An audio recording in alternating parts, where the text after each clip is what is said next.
Hi, welcome to the video today. We are back for the Women's Candidates Tournament in Toronto, Canada, and we're in round 8, which is the first round after every player has played each other already. So now we're starting the second half of the tournament. Nurgyul Salimova is playing with the white pieces against Anna Muzychuk, who she faced in round 1 with the black pieces. And from now on, every player will play the other players with a reversed switched piece color.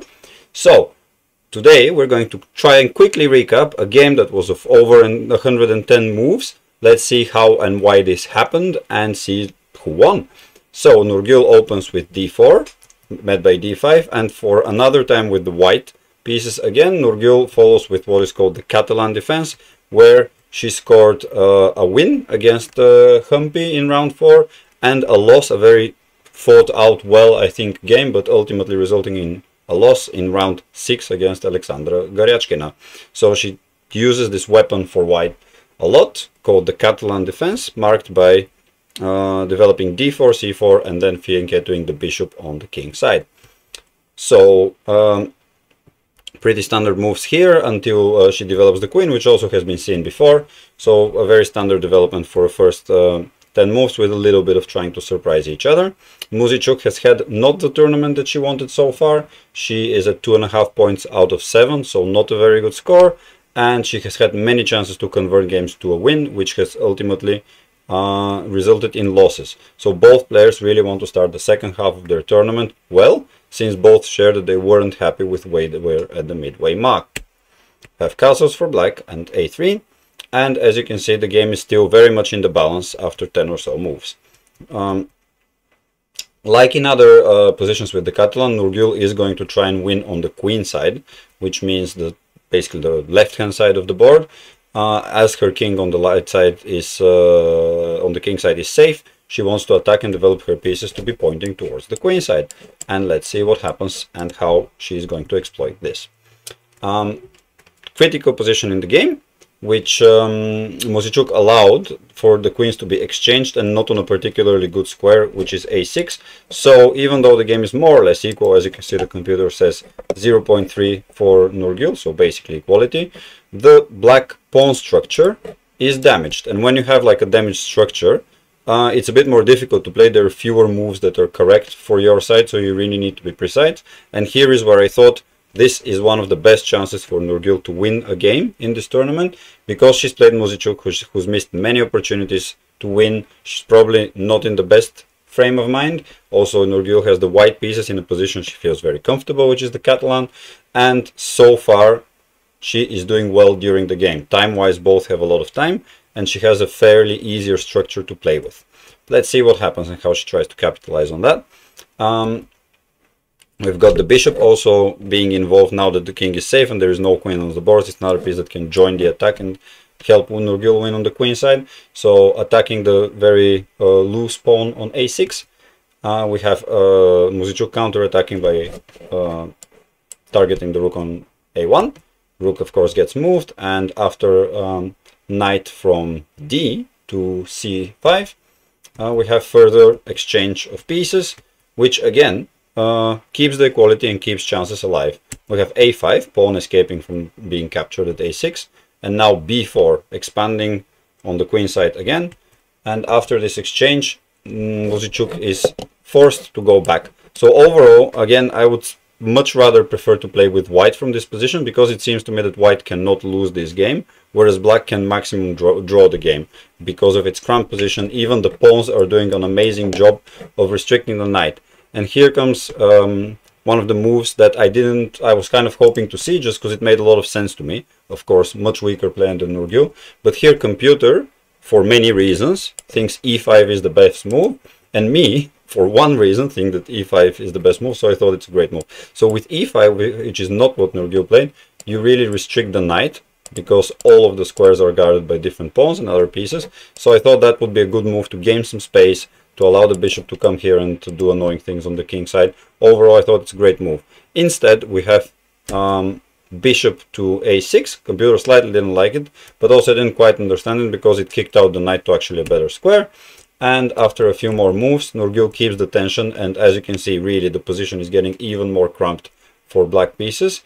but yet we don't have a crushing blow. We don't have something that will cause black to lose the game. We've got knight to c7 attacking the rook, and a big blunder from Muzychuk, which perhaps is the biggest chance of Nurgyul to convert this game. So why is this the blunder? The best move, according to the computer, is, if we pause for a sec to see why there is even danger, why is it a bad move to just capture a free pawn. So we've got, of course, knight attacking the rook. It's also attacking the bishop, but this is less relevant. And we have this knight which is under attack. So if the rook falls, nothing is defending this knight. So you need to play accurate moves as black.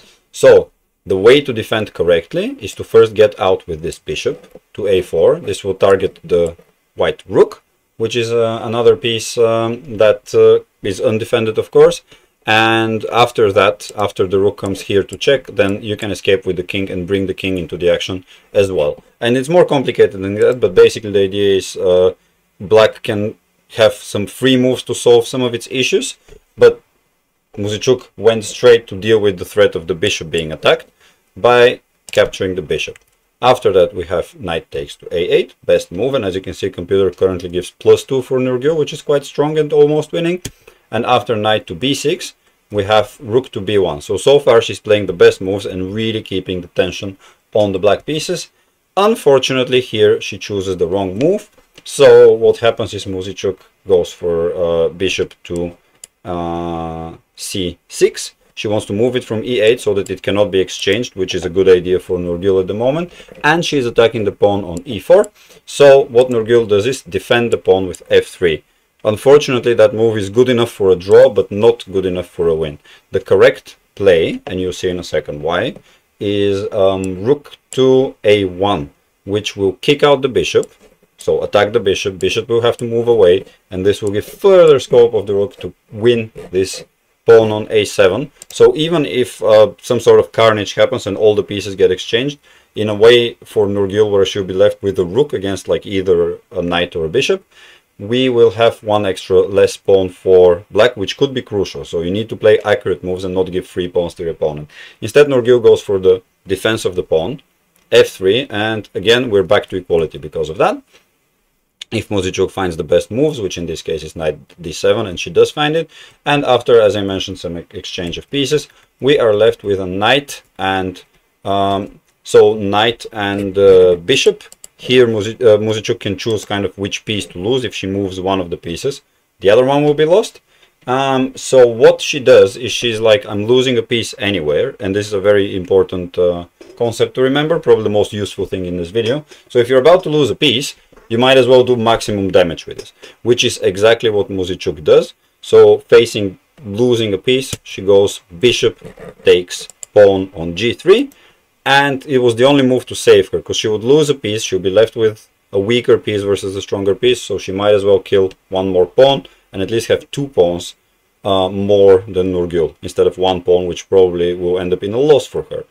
We have Nurgyul preferring to kick out the bishop of the game. She could have taken either piece. She takes the bishop, which according to the computer is better anyways, so correct by her. But unfortunately from here on Muzychuk fights very hard, and as you can see she has 4 pawns against 3 pawns. So this is quite good for her in a sense that probably by the end of it Nurgyul will not manage to convert having this rook advantage over a knight to defend. It is difficult, but for a player of these people's caliber it is not impossible to defend. And I mentioned earlier that the game lasted over 110 moves. So why is that? It is because after all the pawns were exchanged, and as you can see Nurgyul managed to win her pawn back, meaning that they were left with only a rook and a knight by move 70 or so.